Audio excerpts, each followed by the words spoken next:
इज्जत है, पर हम भी बेगैरत नहीं है, ठीक है।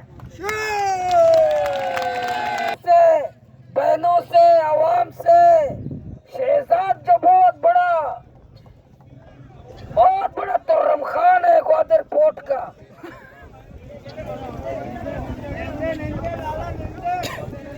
शहजाद और उसकी पूरी टीम को, नेवी को ये दिमाग में बैठा है, माफी मांगना होगा, माफी मांगना होगा, किसी सूरत हमें कबूल नहीं। माफी, हम बलोच लोग हैं, हमें हमसे माफी मांगना होगा, कोई कबूल नहीं है।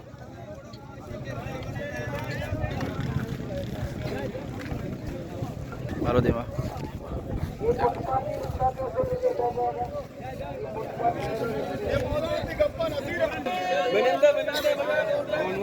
क्षमा भी ब्याह जाला इतना ब्याह ब्याह चल चल चल चल चल काय दे गप्पा पत्तर निष्ठे ब्याह दे मनी